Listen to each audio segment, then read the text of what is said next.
asambleísta Jimena Peña. Muy buenas tardes, muchísimas gracias, presidente. Muy buenas tardes y noches, queridos colegas.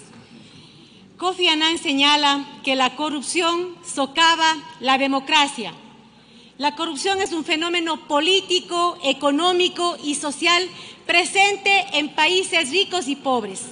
La corrupción no es exclusiva entonces de nuestro país, así como no necesariamente es exclusiva del ámbito público, sino también existe en el ámbito privado. El beneficio indebido de privados y los comportamientos delictivos como estrategias corporativas también constituyen entonces corrupción.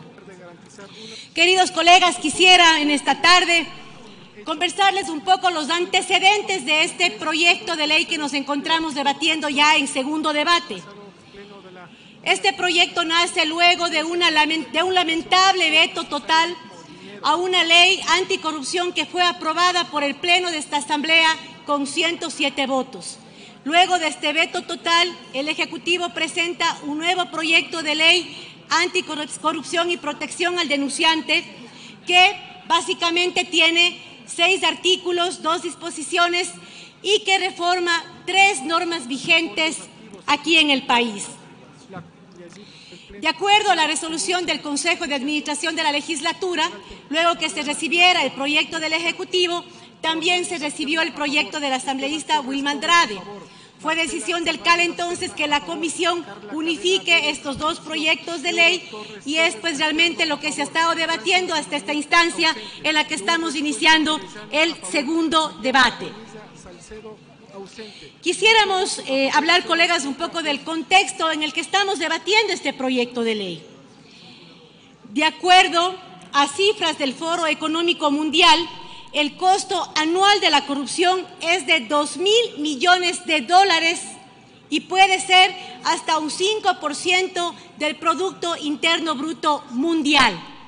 Dentro del contexto nacional, como ustedes pueden ver, de acuerdo a la Comisión Nacional Anticorrupción, se estima que la corrupción nos ha costado en los últimos años $35.000 millones. El Ecuador es el primer país de la región en comparación a lo que gasta en compras públicas en relación a su Producto Interno Bruto. Un 16% aproximadamente del Producto Interno Bruto del Ecuador, entonces, se usa para compras públicas. Asimismo, este rubro representa el 45% del gasto del gobierno central. Y de acuerdo a cifras de la OCDE, lamentablemente, entre un 20 y 30% del valor de un proyecto de inversión se pierde por temas de corrupción. Para mencionar algunos fundamentos constitucionales de este proyecto de ley, podemos mencionar el artículo 3, que habla del derecho a vivir en una sociedad libre de corrupción. El artículo 83, que también establece el deber y responsabilidad de los ecuatorianos de denunciar y combatir los actos de corrupción. En el artículo 233 también se establece que ningún servidor público estará exento de responsabilidades administrativas, civiles o penales por actos realizados en el ejercicio de sus funciones y por el manejo de fondos públicos. Vamos ya a analizar el contenido de este proyecto. Básicamente, como mencioné al inicio, un artículo que reforma la Ley Orgánica de Servicio Público, otro artículo que reforma la Ley Orgánica de Garantías Jurisdiccionales y Control Constitucional, 2 artículos nuevos al COIP y se reforman 3 artículos de este mismo cuerpo normativo. Analicemos a profundidad ya las reformas. Por ejemplo, en el primer artículo se incorpora un artículo 4.1 luego del artículo 4 de la Ley Orgánica de Servicio Público. Y en esta modificación lo que se hace es incorporar una figura de traslado, de solicitud de traslado administrativo provisional al que puede ejercer cualquier informante, testigo, dentro de un proceso. En el momento que un servidor público hace una denuncia, se convierte en un informante o testigo. Es decir, que el informante o testigo entonces podrá solicitar este traslado administrativo provisional con la misma remuneración de igual grado.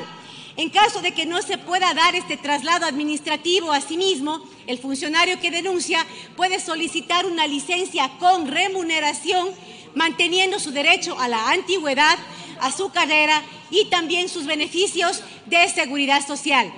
Una importante incorporación también que hizo la comisión fue hacer que esto no pueda darse solamente por pedido del informante o testigo, sino que también puedan ser dispuestas por el fiscal o el juez. En el artículo 2 del proyecto también se establece una modificación al artículo 67 de la Ley Orgánica de Garantías Jurisdiccionales y Control Constitucional.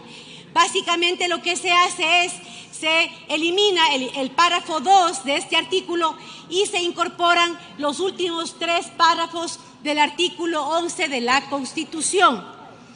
Lo que permiten hacer estas incorporaciones básicamente en la figura de repetición por responsabilidad patrimonial es permitirle o ratifica el derecho del Estado de recuperar el dinero cuando haya tenido que pagar por una indemnización en casos, por ejemplo, de detención arbitraria, error judicial, retardo injustificado, inadecuada administración de justicia, violación del derecho de tutela judicial efectiva o violaciones a los principios del debido proceso. Cabe mencionar también que en este artículo 67 se modifica el último inciso para ampliar el periodo de prescripción para el ejercicio de la acción de repetición. En la norma vigente este periodo es de 3 años, se amplía este plazo para 4 años.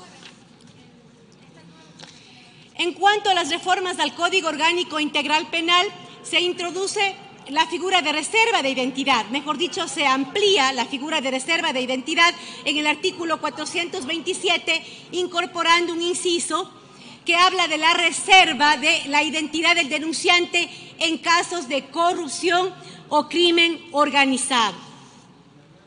También en el artículo 430 se incorpora un artículo 430.1 que establece la denuncia con reserva de identidad por delitos específicos como son los de peculado, enriquecimiento ilícito, concusión, cohecho, tráfico de influencias, oferta de realizar tráfico de influencias, testaferrismo, lavado de activos, asociación ilícita y delincuencia organizada. Además de mantener la reserva de su identidad, el denunciante podrá solicitar el ingreso al Sistema Nacional de Protección de Víctimas y Testigos. Luego se incorpora un artículo 430.2 que establece incentivos por denuncia efectiva.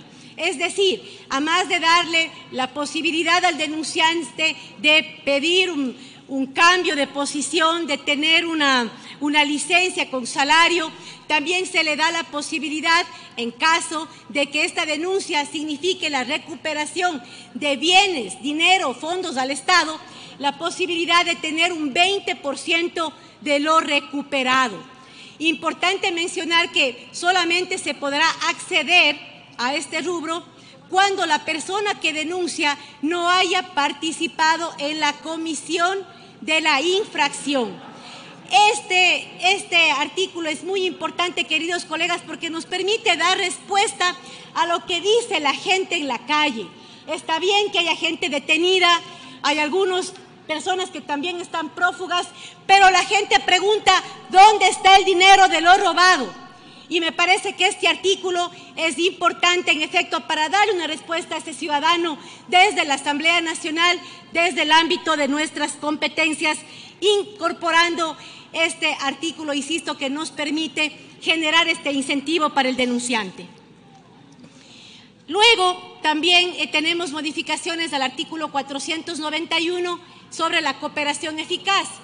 En el artículo vigente, la cooperación eficaz, como ustedes saben, trata del acuerdo de suministro de datos, instrumentos, efectos, bienes o informaciones precisas, verídicas y comprobables que contribuyan al esclarecimiento de los hechos investigados, permitan la identificación de responsables y que además sirvan para prevenir, neutralizar o impedir la perpetración o consumación de otros delitos de igual o mayor gravedad. Entonces, la reforma lo que hace es ampliar la figura de cooperación eficaz a información también que permita identificar, ojo con esto, identificar el destino de bienes, dinero, fondos, activos y beneficios que sean producto de actividades ilícitas. Por tal motivo, esta reforma también es importante porque nos permite ampliar la figura de cooperación eficaz con esa orientación de recuperación de lo robado. Finalmente, en el artículo 493, la reforma que se plantea asimismo en consonancia con la reforma planteada al 491, se amplían los beneficios de cooperación eficaz para que los mismos sean aplicables también cuando la información que se dé sirva en efecto para ubicar, recuperar activos, dinero, bienes, defectos o beneficios de origen ilícito en tenencia o propiedad de otros participantes en el delito o de terceros. Luego, obviamente, hay dos disposiciones adicionales y esas serían las reformas de este proyecto de ley. Yo quisiera, colegas, en este momento comentarles que, como ustedes se han dado cuenta, son 6 artículos, de los cuales 4 son reformas al Código Orgánico Integral Penal. Sabemos nosotros que también estamos yendo a debatir ya las reformas al Código Orgánico Integral Penal. Por tal motivo, por un principio de simplicidad y además al tratarse de la misma materia, me permito, señor presidente, mocionar que el contenido de este proyecto de ley, más por supuesto los insumos que puedan surgir del debate de esta tarde, puedan ser insumos al proyecto de reforma al Código Orgánico Integral Penal en un proceso similar al que ya realizó este Pleno en relación al proyecto de ley de seguridad ciudadana.